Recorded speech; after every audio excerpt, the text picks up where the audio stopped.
in case of anxiety and OCD, those cognitive distortions are simply put thinking errors, incorrect ways of thinking. Now, those incorrect ways of thinking may lead to incorrect behavior, and that incorrect behavior leads to certain consequences which feed into incorrect thinking. So it's a cycle that keeps going.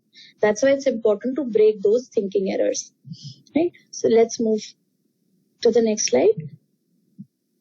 So yes, Madhura? Ma'am, is this cognitive distortion will lead to overthinking for those who have overthinking and OCD? Yes, absolutely. These thinking errors play a huge role in overthinking. They are a big reason why overthinking happens. Yes. So thought-action fusion is one of the biggest cognitive distortion that we need to focus on in OCD.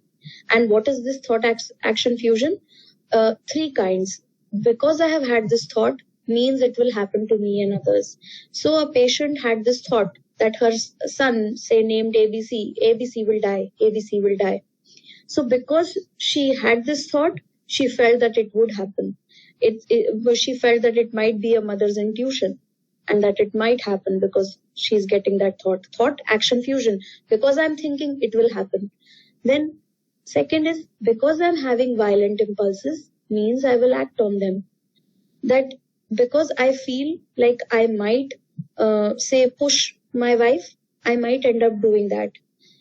And having immoral thoughts means I'm an immoral person. If I'm having immoral thoughts towards my family members, towards God, then that means I'm an immoral person. So this is a very major reason why people with OCD act on their obsessions. They end up performing compulsions because they really believe that those things will happen. That the things that are there in their mind are going to happen. And that's why they're trying to prevent those things. But is there any connection between thought and action? So how do we explain them? We explain them the concept by telling them that there is a difference between fear and facts. What do you fear? Like all of us, if you are expecting a loved one to come and they have gotten delayed and you're calling them, they are not picking up.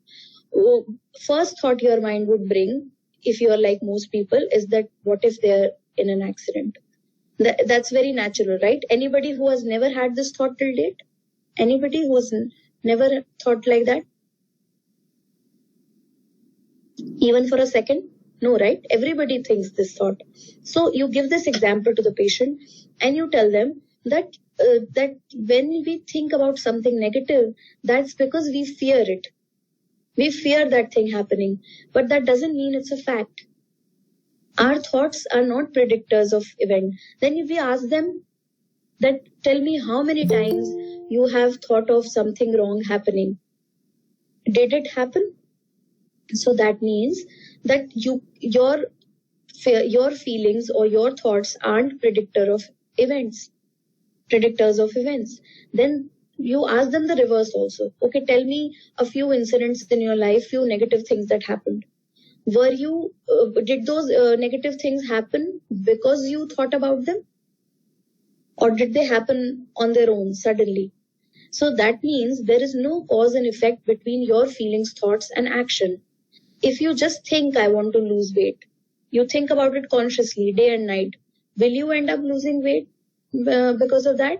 Now another, here I'll just digress from the topic a bit and say that a lot of times people who are highly spiritual also end up developing OCD, and there is a reason for that, because spirituality talks about thoughts having vibes, right? That thoughts have vibes. If you think positive thoughts, positive things will happen. If you think negative thoughts, negative things will happen. So can anybody tell me how you would, if your patient is very spiritual and they believe in that, right? How would you explain to them that, how would you explain thought action fusion to them? When we talk about in spirituality, when it is talked about you thinking positively or negatively, it is you thinking those thoughts. Those thoughts are your own. OCD thoughts are not your own. So one thing that you have to explain your patient here is that your thoughts do not have your positive thoughts and negative thoughts. Anyway, in psychology is a science, so we don't think that thoughts have vibes. One, so we can't explain, Madhura, to the patient that thoughts में vibe होती है और वो universe में जाती हैं, because as a lot of our therapies are all based on science, there we don't believe thoughts have vibes, but thoughts can influence our actions. True. So we tell the patient that if you think positively or negatively, those are your thoughts.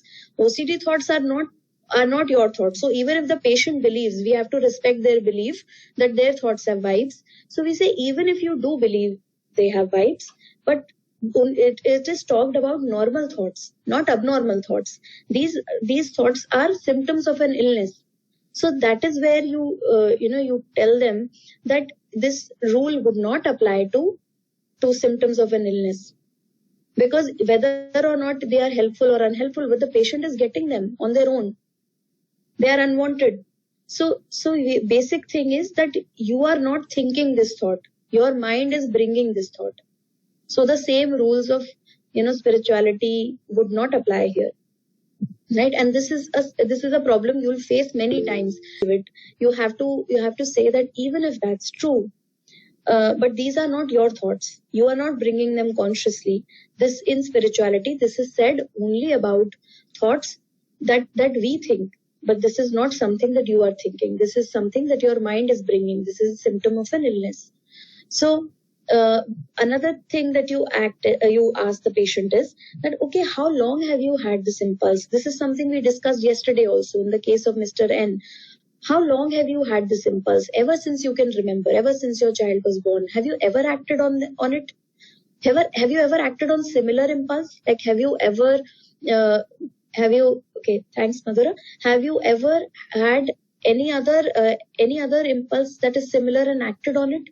So then what makes you think that you will act on this now, if you haven't acted on this when you got this impulse several times a day? Right?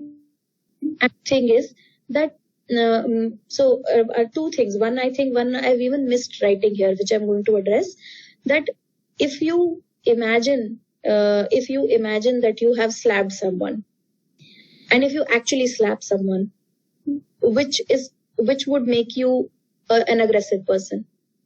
You actually slapping someone, right? So even though these are not your thoughts, you are not imagining them, but thoughts have no meaning at all. In your thoughts, you can be the king of the world, but there is no connection with reality. In your thoughts, you can be a terrorist, but there is no connection with reality. So how about we focus on action, what we can see? Have you done anything like that ever? No. So what makes you think that you will do it now?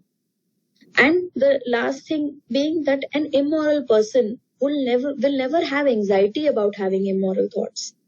Someone who is actually immoral, there are rapists, they don't feel guilty or anxious about having thoughts, sexual thoughts or impulses. They act on them and they derive pleasure from them. So this is how you explain the concept. And as you can see, these are many questions and multiple and layered. So any time that the patient says anything remotely associated with this, you keep going back and forth throughout sessions to create this understanding about what thought action fusion is. Moving on. Ma'am, I have a doubt.